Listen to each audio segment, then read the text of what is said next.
Should I take it away then, or do we still wait for some more people to join?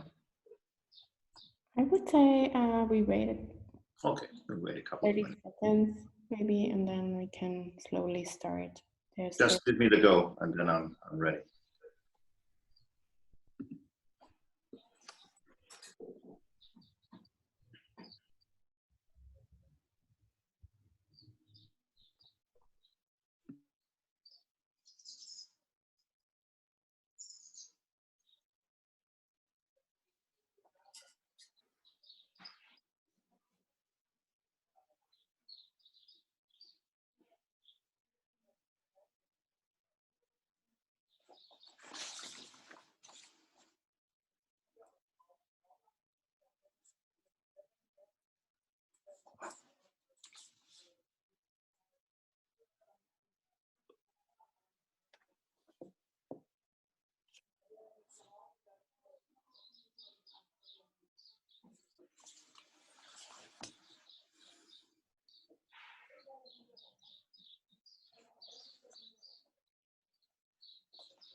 Okay, I think we have reached critical mass.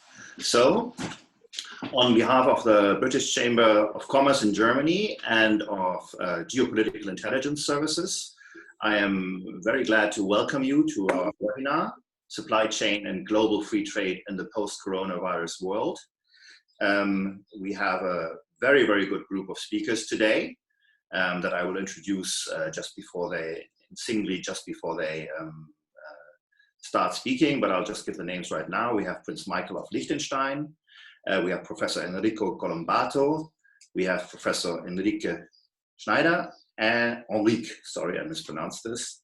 And we have Jürgen Müller from Daimler. Just before we launch into the topic, allow me to do some housekeeping rules so we all know what the rules of the discussion are. My name is Mark Fischer. I'm a partner at G+ Europe, a political agency in Berlin. So, rules of discussion. All the participants are actively encouraged to ask questions to the panel. You can do this via the chat function. I will see those questions and then I will take them up and direct them to the panel. If you have questions for a particular speaker, please underline this when you write the question in the chat. The sequence is going to be, we're going to have short impulse statements from our 4 speakers. Then I'm going to engender a discussion between the speakers on the panel, so to say, figuratively speaking. And then as quickly as possible, I want to turn to the audience and see what kind of questions we get. So, without much further ado, let's launch into supply chain and global free trade in the post-coronavirus world. We want to look at this issue that is probably on very, very many minds today. That's why we also got a pretty good turnout on the participants. We want to look at this while analyzing the present situation very much with a perspective of forward-looking, not just sticking to the moment right now, but what's the future going to look like? What's the next year going to look like and the medium term afterwards? And we're going to look at this from a geopolitical and from an economic perspective, because obviously the consequences of this crisis are going to be in both fields or in all the fields that cover economic and areas and policy. So let me first turn to Prince Michael of Liechtenstein. Let me say a few words towards him. He studied social and economic studies in Vienna. After that, he was in senior positions for Nestlé from 1978 to 1987. Then he returned to Liechtenstein and became managing director with Industrie- und Finanzkontor Etz, which is a leading trust company in Liechtenstein and internationally. And then on his own initiative, he is now the chairman of Industrie- und Finanzkontor Etz, as well as the founder and chairman of Geopolitical Intelligence Services, one of the organizers of this event. Prince Michael of Liechtenstein is also a member of various professional organizations, including the European Center for Austrian Economics, the Foundation Vaduz, and interestingly enough, also the co-founder of the International Institute of Longevity. Prince Michael, please give us an introduction into the topic today. We're looking forward to your comments. Thank you, and thank you for having me here. The topic is pretty wide, but I believe if one has a disruption, a big disruption, which actually this crisis and the lockdown of the crisis brought, it depends on what it hits. It's like the virus itself. If the coronavirus hits somebody who is very healthy, the damage is normally pretty small. Now, this lockdown hit a world economy which was as healthy as it should have been, because it was laid down and a lot of it was built on that. So this made the economy pretty fragile. There's also a political aspect on it, that we had a period of certain globalization. We hoped that we would reduce protectionism, which we didn't totally succeed, but there was a lot of free trade. And this free trade and this trade and allowed also a lot of people to get out of poverty and out of hunger, etc. And there was a real increase in global prosperity. But unfortunately, also some of them was that driven. Now, we are in a new situation where we had basically a lockdown of the economy for quite a while. It hit very much primarily the productive sector with the supply chains, which we'll talk about it. But then on the other side, there is a loss of income, and for instance, out of the service industries. The service industries have become the most important sector in the whole developed world, which will then also be a problem for the manufacturing industry on the demand side. So that it's being crushed from two sides. There is another aspect which we will also see. There is, on the political way, an increasing fragmentation of the world. It seems that there's this conflict between the US and China, but it's a bit longer. It's not just what we call the conflict of was blamed on President Trump between China and the US. It was also an issue is, does China follow global rules or doesn't it follow? So, and I think now China tries to become more protectionist as it was already. It wants also to open its own bloc, wants to get out of the dollar system, getting independent of that, which will make it more difficult to trade with China. There is another very important point, just to put up a few questions. It's the tourism industry. The tourism industry is one of the most important sectors in quite a few countries. And this industry is pretty dead. And I know also quite a number of European areas would start to get in troubles without Chinese tourists coming. The moment they'll stay away, and the question is, will they come back? This is a general matter. The other matter is that a lot of the central banks and governments want to provide a lot of money for the economy. But is it really arriving there? And if it arrives there, will we get inflation? Because we have now a situation which I think is also a paradox, that we have on one side, if we look, less purchase power of a part of the population. let's say the supply chains working again in the manufacturing. They are working. We will have an overcapacity, which is deflationary. On the other side, we have a large supply of money, which might be, depending on the speed of circulation, become inflationary. So we are entering quite a number of problems. The other thing is, with the increasing protectionism coming back to the supply chains, it increased the productivity very high by the system of just-in-time delivery. I think the crisis shows that one might have to have more strategic reserves. And for instance, China is already insisting on that. And in their, let's say, very direct, if not to say brutal way, they will insist that all manufacturers have strategic reserve of supplies, which is again a capital problem. So we have a whole conundrum of issues which we have to see and to look at, and which will be a big challenge for the manufacturing industries.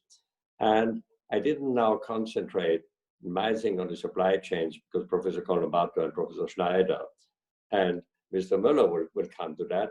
But I wanted to put that together, this whole conundrum, as an introductory statement.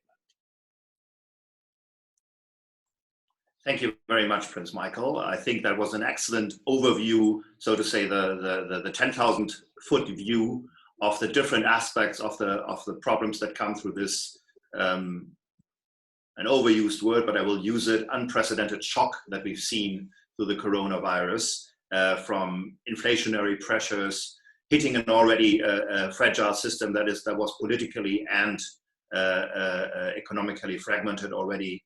WTO not having been able to basically continue with its function for the last 10, 15 years now. I think you've given us and the panel a lot of food for thought. So without further second guessing, let me turn to Professor Enrico Colombato. Professor Colombato is a professor of economics at the University of Torino in Italy. He's also the director of research at the Institut de Recherche Économique et Fiscale, IREF, in Paris. He has numerous international appointments on scientific bodies. I hope you will forgive me, Professor Colombato, if I don't go into the details of those, because there are too many. They are very, very impressive in their international nature. You must have seen a lot of the world.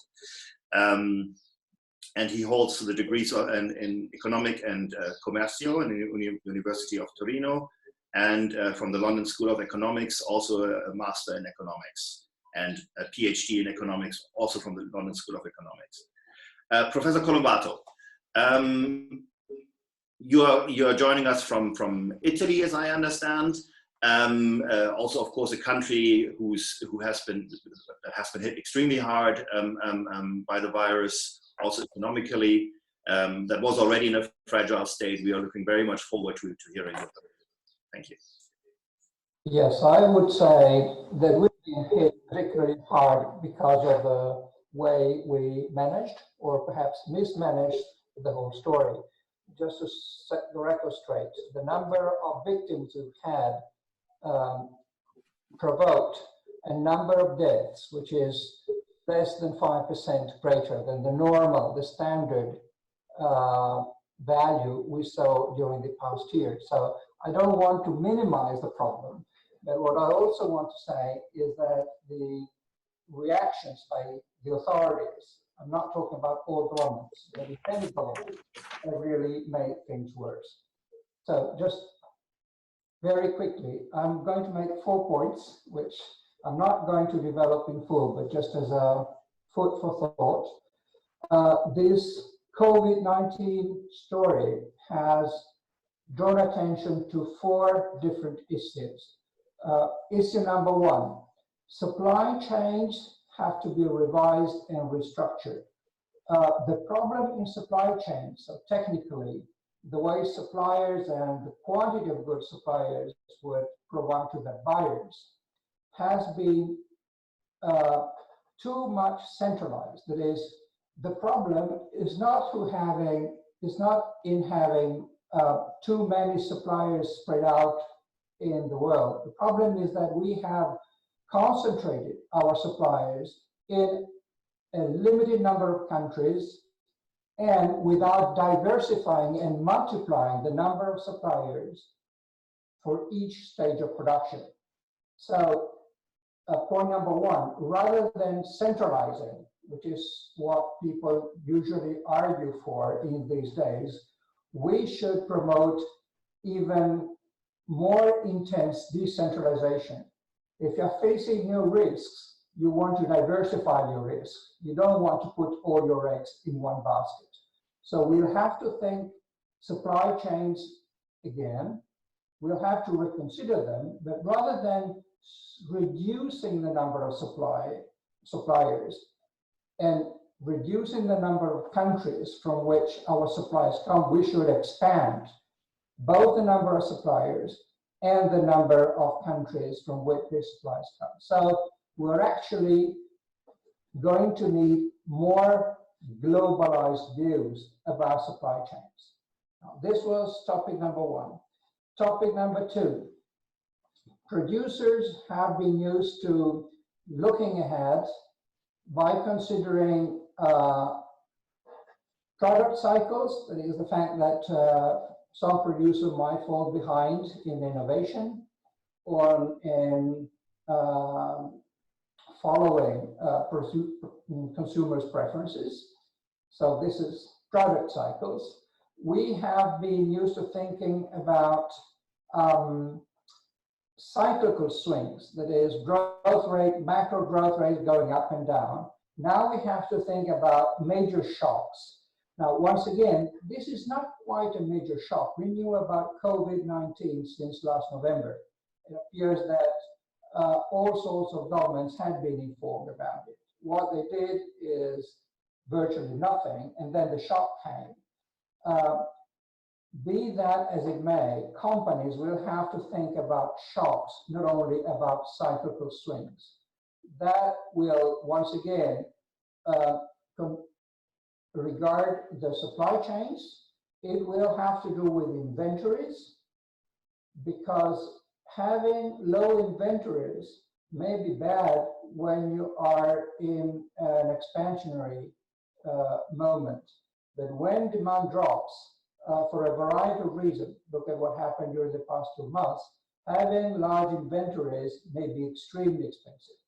So once again, the solution comes from revising supply chains, keep your inventories low, and react to surges in demand by raising prices or by asking suppliers to increase their supplies. But the inventory strategy has to be, so to speak, revised. Point number three, one of the main problems we've had during the past few months was liquidity shortages, which also means that during the past 10 years, 12 years, think of the 2008 crisis, which was again a liquidity crisis. We've learned very little. Put differently, the only thing the financial system has been able to do is to ask and beg for help from central bankers. Now, central bankers should not flood markets with the liquidity. Their purpose and their job does not consist in bailing out badly, poorly managed banks or handing out cheap money to poorly managed companies who maybe rely too much on borrowing and too little on risk capital equity. So message number three, financial structures have to be thought about and revised. Banks should stop financing governments, and they should rather finance companies. Go back to what banking used to be. Point number four, in just 20 more seconds, we have to be very careful about the danger that these crises, these shocks, may turn into major boosts for regulatory purposes. The name of the game today is we need more regulation in order to offset the negative effects of shocks. We need the opposite. Regulation has actually made a shock much sharper and much more painful than it could have been. This is the time to deregulate rather than to regulate. And regulators have actually proven as having done a fairly poor job during the past 15 years, at least. I'm done.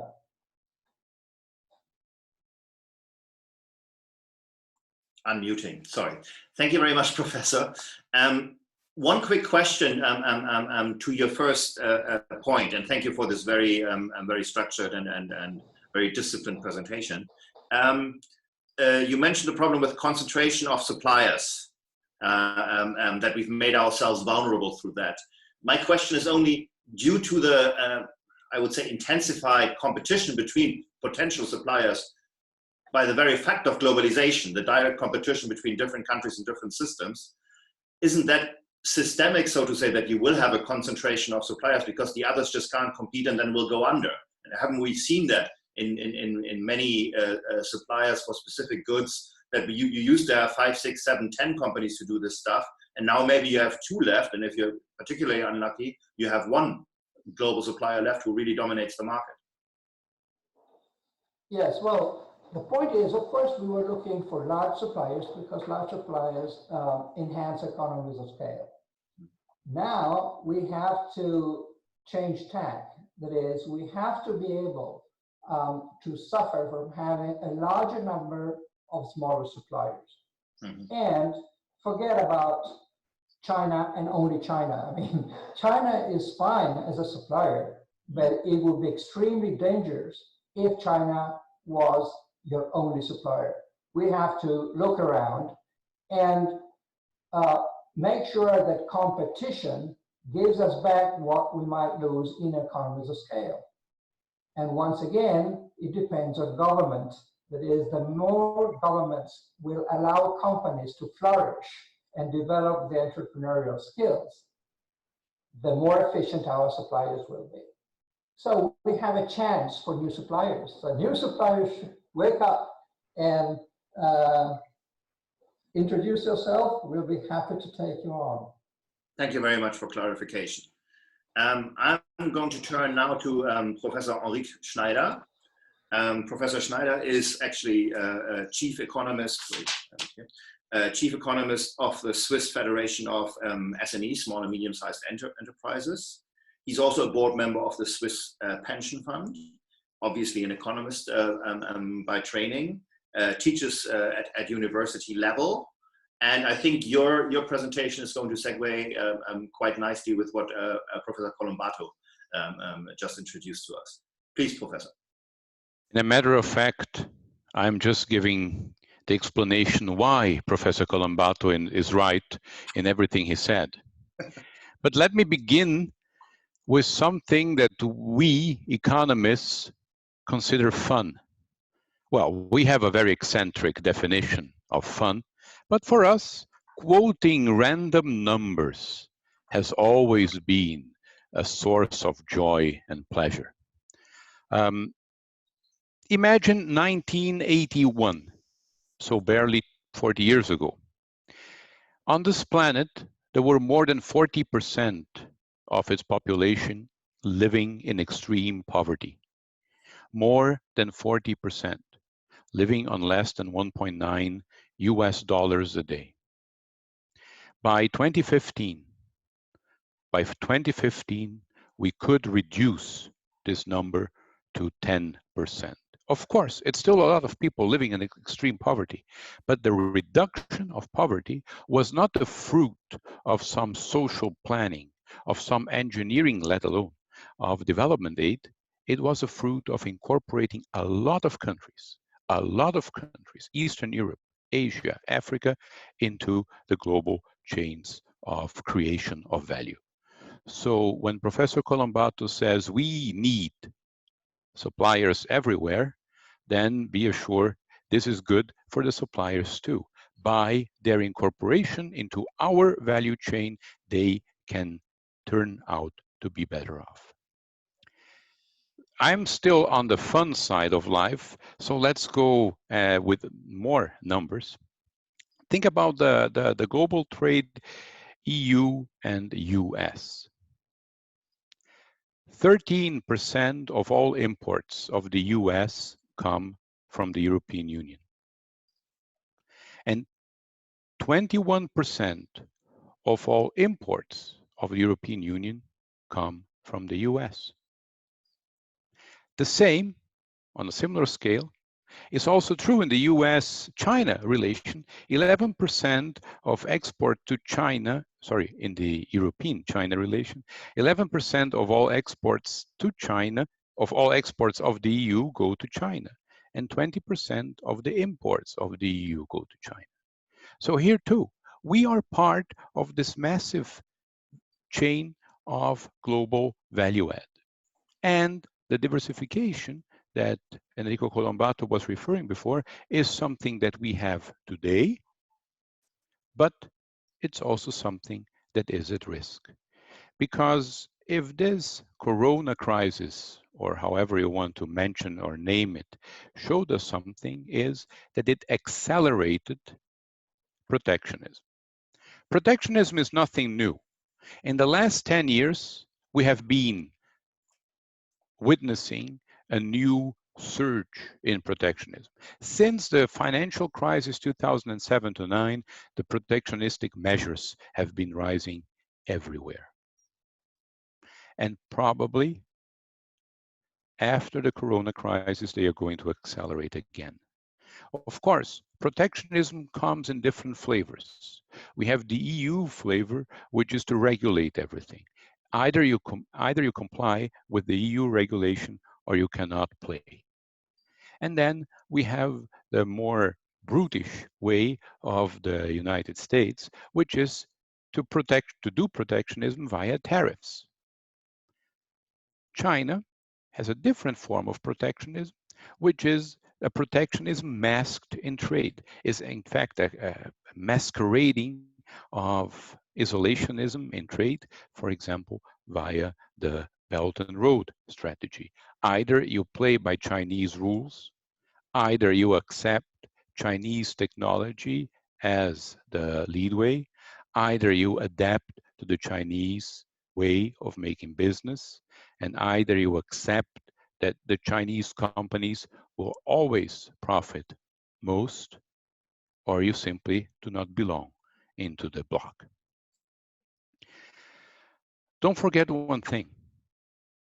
Whenever we are talking about protectionism, it's not only or merely about an economic project. Usually, it's also a geopolitical project. Of course, the US wants to establish itself as the sole hegemony standing. China has a hegemonic project of its own. And even the European Union have a little bit of a different one, but is also a hegemonic project. Some enterprises, some companies live under the impression that it is a good idea to be part of a hegemonic project. From the individual perspective, it may pay off. Imagine all these armament dealers in the Cold War. They were doing fine.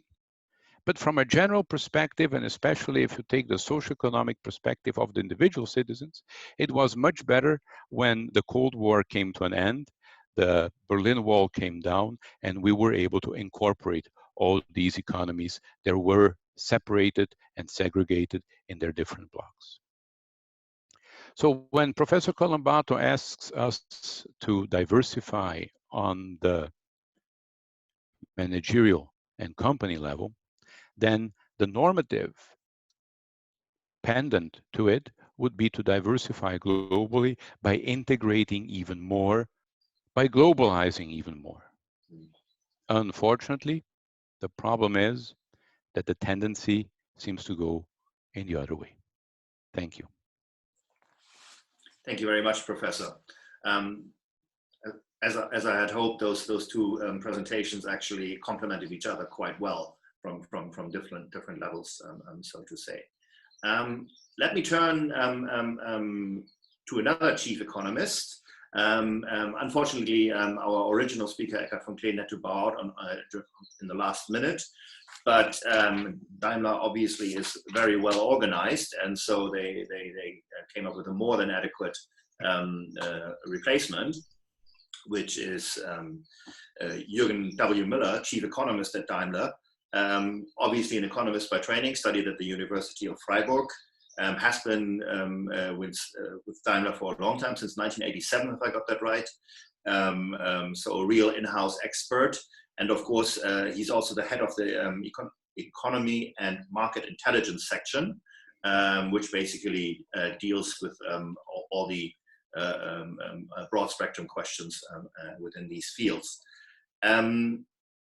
Obviously, you come with a specific perspective from one of the biggest international German/international automakers. You told us beforehand you were going to base your comments on the original comments from Eckhard von Kleden, but of course we're delighted to have you here. Please give us your perspective. Yes, thank you for having me and accepting me as a substitute for Eckhard von Kleden. And as you mentioned, although I'm an economist, I just rather start with sharing some of the geopolitical aspects.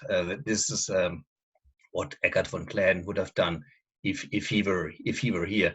And no surprise, some of the things I would like to mention have already been said by the dear colleagues before. We make every year we make an exercise, so to speak, at Daimler, and at the beginning of the year we look at long-term trends, and we just look whether there are new trends or other trends popping up, be it economic trends or political trends. And if we compare what we have said at the beginning of this year, what we see right now, it's obvious that we don't see too many new trends. It's rather that existing trends have been accelerated by COVID-19. And some of these accelerated trends I would like to share with you. One is, I think this was partly mentioned, one is populism, which is a critical issue, and this is not new, but I think this could receive a further boost if the elites and institutions are not able to handle the crisis successfully. This depends on many known unknowns, as we call them, and especially on the duration of the crisis. The longer the crisis lasts, the harder it will be to cope with this problem. And especially in Germany right now, you can see already that we have a huge debate on the restrictive government measures being taken, whether they're right or not, whether they should be more open and so. And this debate on coherence and usefulness of measures is critical as long as they last. And that is one of the trends. This is populism, which existed before. Another thing is, and this was mentioned by the colleagues as well, is multilateralism versus firstism, as we may call it. Basically, this trend change from a rule-based to a power-based international order. And that's not only the US, which is focusing on that issue, but we guess especially the US after COVID-19 is even more focusing on domestic policy issues and rather withdraws even more from the international stage, which is really problematic, because if they are followers, this lead then finally to erosion of multilateral institutions, which is not good news for the global trade system. The third point I want to mention, which is very important for us from a business perspective, is the buzzword of decoupling of technology and markets. This trend is also not new, but this is, unfortunately, we see right now a rather intensifying trend of this decoupling, specifically between China and the US. Due to this ongoing blame game, who is responsible for COVID-19 and who has done something wrong in this respect.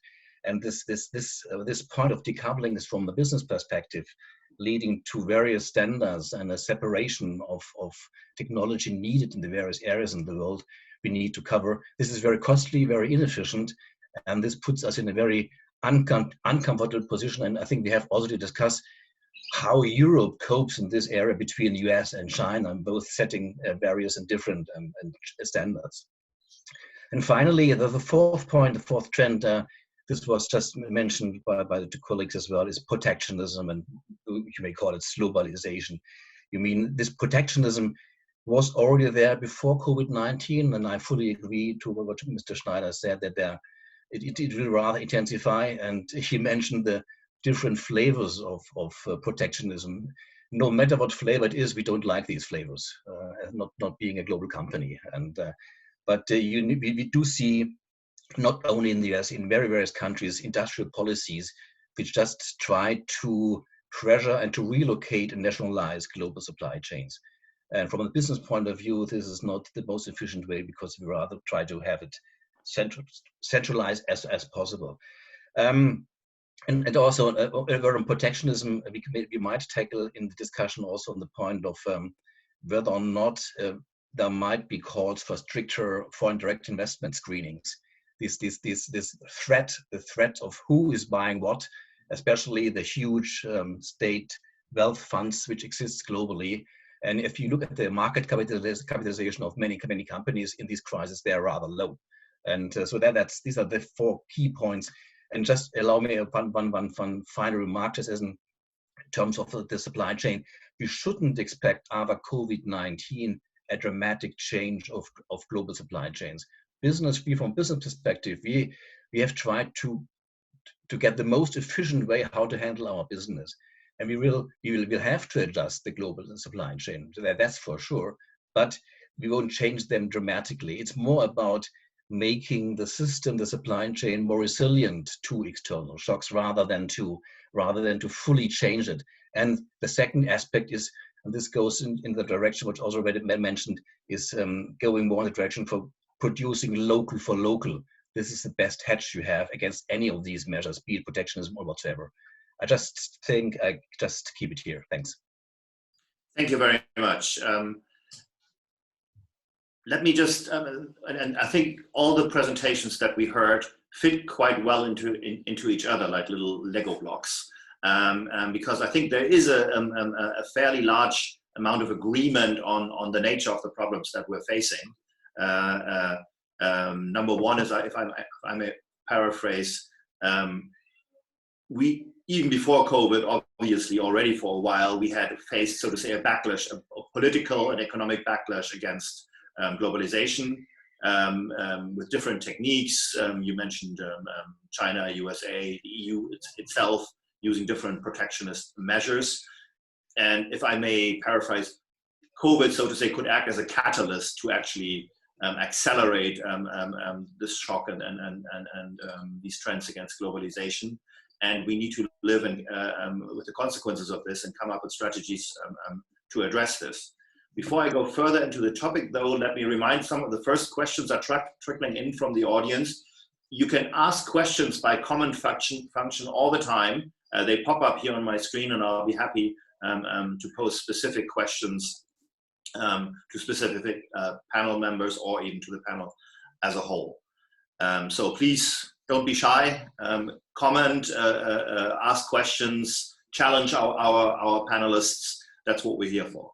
One word, Mr. Müller, that you mentioned, I think that I'd been waiting for to come up is resilience. I think a shock like this that comes that nobody was really prepared for just underlines the importance to build resilient systems, and that's where I see the general trend in all of your presentations and also in all the discussions that I've been following online.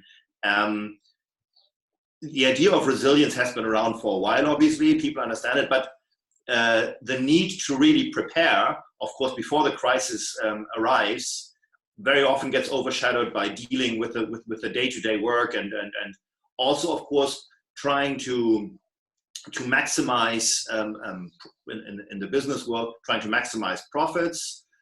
Just in time was mentioned a number of times, trying to make your systems as efficient as possible, but if you make them as efficient as possible, that squeezes out resilience.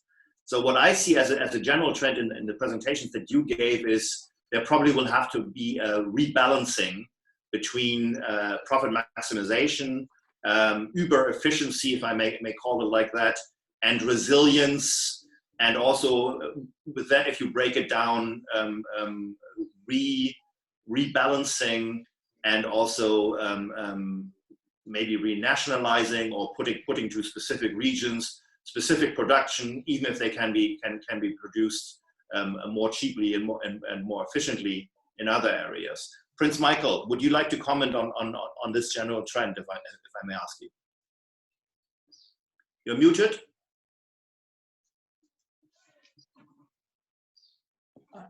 I think a bigger resilience is necessary. I think that there are 2 points there. One, which Professor Colombato said, you probably have to diversify your supply chains, because you can't preview all your risk. You can only mitigate it by a certain diversification.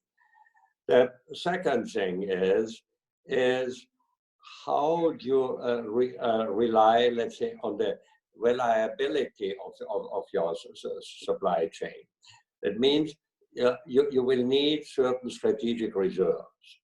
And it was very efficient to be in the just-in-time system. And I was also, when I was involved in business, I wasn't better than other ones. We were just looking at just-in-time and not having too much stocks, too much reserves.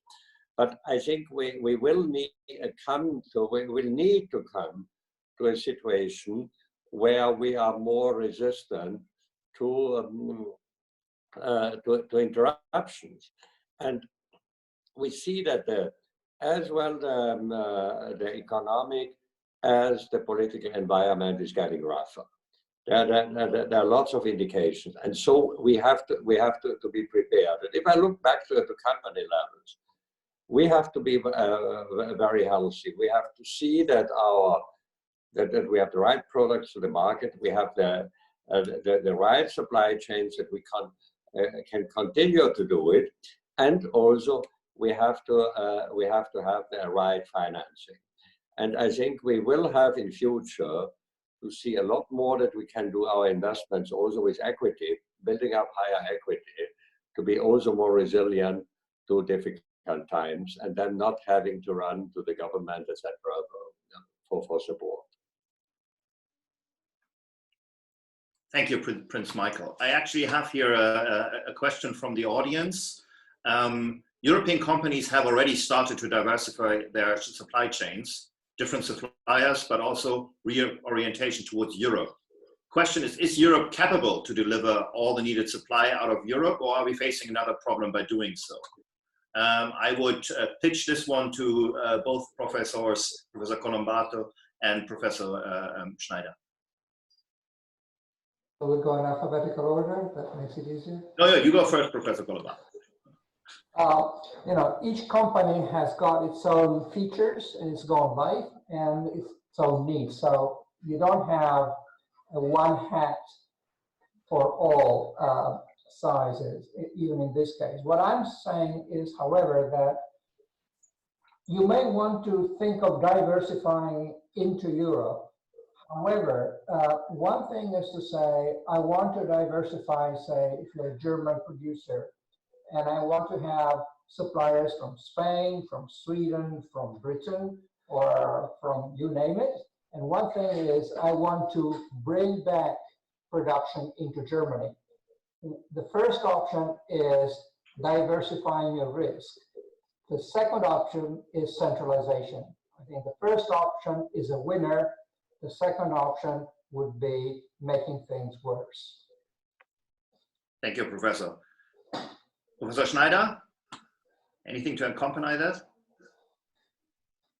Again, from the economist perspective, you always have to differentiate between, are you talking this on the company level, or are you talking this on the macroeconomic level? On a company level, there is nothing against trying to be more local. But as a word of caution, there is always an optimality to it. It's never a maximality. By the way, before the so-called Corona crisis, European companies were backshoring and nearshoring again. Portugal developed in the marvelous IT basis. Georgia, which is, according to me, still on the continent of Europe, was also developing in a very good service sector base. So there were these movements before. On the macroeconomic level, it's always difficult to say we need as a policy thing, we need, or a planning thing, we need to renationalize. That doesn't make sense, because by renationalizing as a policy measure, as a macroeconomic policy measure, we are depriving the poorest of our own society of an integration to the market. They can buy less stuff, they can invest less, their quality of lives is being made worse off because of renationalization of things. A last comment to the word resilience. Most of you were around in 2007 to 2009. And in 2007 and 2009, everyone was speaking about resilience. Everyone wanted to have more equity. Everyone, not only the financial industry, in all sectors of the economy, everyone was claiming for, we need more equity. Today, statistically seen in Europe, in the US, we have a lower equity share than 10 years ago. Let me follow up on not your last point, but the point before. When it comes to rebalancing, creating more resilience, diversifying, not only from an economic point of view, from an economic resilience point of view, but also from a, without finding an elegant description for this, just basically the ability to produce specific things that you need, specifically in crisis. That's of course what COVID-19 has sharpened everybody's mind, on your own, not to be dependent on foreign producers that might not be able or willing to supply you with the goods in terms of crisis. This obviously will have to come from government, and this obviously will provide an alien factor, so to say, in the normal economic functioning. How do you see this? Do you see this happening? Number one, how do you see this happening? And how could this be done, for example, on a European level? I think this is utter nonsense. There is nothing sensical about that statement at all. That is obviously nonsense, because we never know what we will be dependent on. If these state planners were so wonderful, as you seem to imply, why didn't they foresee the need for anything COVID related? These people couldn't even foresee the need for masks, let alone vaccination. The argument. And that's what I'm saying. The idea might be enticing, not for me. The idea might be enticing, but if you think it through, the first step, you will see there is no sense to it whatsoever. The only way we come up with things from which we profit, everyone benefit, is through testing them, trial and error. That's the way, and that cannot be done via central planning. But I completely agree with you. But I wish that all political decision happened rationally. But what I foresee is there is going to be a public pressure. There already is. So to say, like, look, we need to be prepared. We can't be dependent on these things. You have this in the US. You have this in Europe. Do you see our politicians being strong enough in the vein that the statement that you just made, this is nonsense, it doesn't make sense? Or is there a belief in the backbone of our politicians to disabuse the public of these notions? Not only for you, for the general panel. No. A simple answer. Do I get something more hopeful from your colleagues, Mr. Müller? It's hard to argue against that. If I may just add one little sentence. Whenever we have a shock, and this was a major supply shock, the best way to bounce back is through entrepreneurial spirits. New companies, new ideas, new entrepreneurs show up. The more we nationalize and the more we allow the government to come into our economy, the more we weaken our entrepreneurial spirit and our entrepreneurial culture. And I've never seen an economy coming back and bouncing back without entrepreneurial skills, culture, hunger, and pride. Regrettably, the coronavirus has enhanced those, let's say, pressures in society that are by and large against entrepreneurship, against individual responsibility. And I think this is a major challenge we'll be facing during the next 3-4 years. So I'm afraid Enrique Schneider is absolutely right. This governmental spirit and ghost, which is pervading our economies and Europe in particular, is really most pernicious, and it is a major danger, which is far worse than coronavirus. Mm-hmm. Thank you very much. If I may add one word on the positive note of the governments, so to speak, compared to the financial crisis 2008-2009, the reaction of governments has been much quicker and much more larger in terms of volumes and much more adequate. And I think this should be acknowledged as well. I think governments have put a lot of money, especially in order to safeguard liquidity and refinancing schemes. And I think this is basically the good news out of this crisis, the sharp and immediate reactions of governments.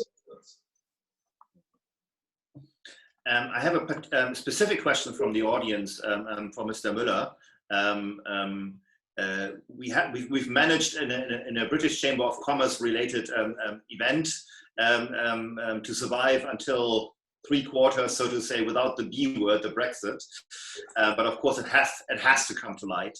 And the question is basically, does your company see the challenges arising from COVID as more serious than the ones arriving from Brexit, specifically, of course, with the specter on the wall that there might still be a no-deal Brexit? Yeah, I guess these are totally different stories. The COVID-19 is a major recession, and you mentioned this word unprecedented. We have some markets where the sales collapsed by 80-90%, and we need something like 2-3 years to come back to the pre-crisis level, and we're losing 2-3 years of growth. I think that's one story which is very important, hitting the global automotive industry as such. And Brexit as Brexit itself, and you know our position on that. We would love to have UK staying in the EU, and our hopes are right now that COVID-19 doesn't foster these protectionist nationalist view that which might then impede a good trade agreement between the UK and the EU, because otherwise, after COVID-19, we will then enter in the beginning of 2021 a new phase where two major trading partners just have to cope with a totally new era, so to speak, which is not good for both sides. So I think we are still concerned about Brexit for the long-term perspective, and especially for the future of the European Union as such. But right now, in terms of how the industry is affected, COVID-19 is far more serious. Thank you. I want to go back one more to the systemic level challenges, so to say, because I find these very interesting. I think that is the most important question that we're going to have to deal with in the medium-term future, which is the imbalance that was already there, or the trend that was already there of more government-mandated economic area activity, if I may put it so broadly, and that has been strengthened, obviously, through the response in this crisis. Basically, where government take a more and more active stance in, so to say, the running and the backbone of economic activity. But how does anybody on the panel see this being returned to normal levels, given where we are right now, and given again the public outcry also for more and more government intervention? I mean, I'm sitting in Germany, where that vein of thinking has been very strong always, and in different economies there are different traditions and different cultures of this. Professor Colombato, actually, you have argued a fairly tough line here. I think the German federal court would be very pleased to hear your points, if I may say so. But how do you see specifically what we're going through right now? And of course, there's almost a psychological effect. This is a crisis. People feel threatened. What do they ask for? Government, protect us. While speaking with President Macron, l'Europe qui protège. I very much agree with your with the idea and with the fundamental approach that that is not the right way. I don't see us getting out of this trend. I see this trend even strengthening. So what needs to happen and who need to be the actors to make this point? Well, I agree with your pessimism. Government is here, it is expanding, and it's not going to go back. I mean, I still have to find politicians who are happy to cut their own power and cut their own decision-making power. So, and you said it yourself at the very beginning of this seminar, populism is on the rise, and populism means basically we want to have more government. So it's not going to go away. The only, let's say, hope is that the Italians default. If we go bust, if we go bankruptcy, maybe somebody somewhere else, and maybe even in Italy, will wake up and say, hey, look at what happens if you keep going that way. Look at where distorted policymaking can carry you. So the upshot is that we need a major shock in a major country, a big shakeup. I have another question actually from one of our active participants who pointed out, I will just read what he wrote. Many people say that Singapore is the example of the future. So will protectionism potentially not create more cities like Singapore or free private cities in a way Lieberland is already trying? Well, if you ask me, since I'm muted, I would be very happy to be run the way Singapore is run. The problem is that we are starting from a notion of the nation state in the West, which is not the same as we have in Singapore. I can't see a large country disintegrate for a variety of reasons. So I'm happy if, look back at Italy, if you went back to Italy with 1,000 independent states, I would be happy to see Germany as it was back in the 18th or 19th Holy century. Roman Empire.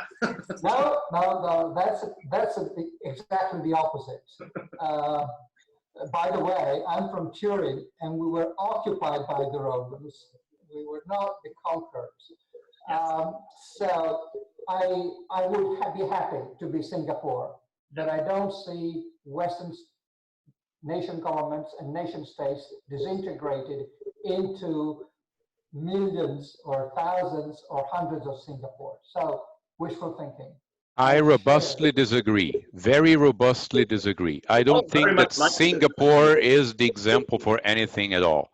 If anything, Singapore is the example of how not to run a place I would like to live. Singapore is a fundamentally totalitarian system ran by state planning.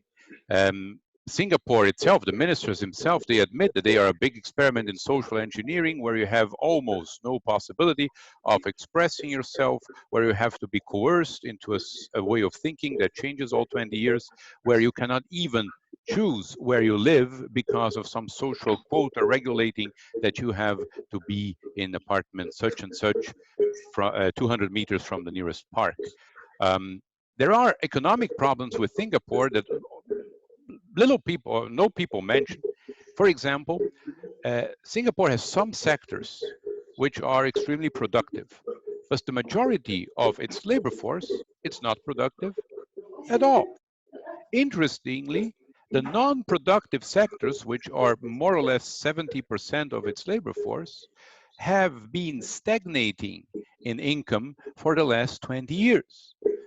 This means that there is a disparity between the productive 30% getting richer and richer and the non-productive 70% stagnating and in comparison getting poorer.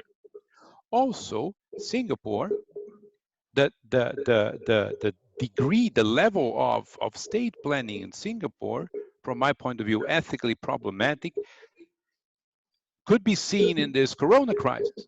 They were very much upset about their population getting infected, but as the workers from abroad, the Indian workers who are domiciled in Singapore, also got infected. The government just shrugged and said, so what? They're not our people. They are here. They're going to die. We basically don't care. That was the reaction of Singapore. I think that's very problematic.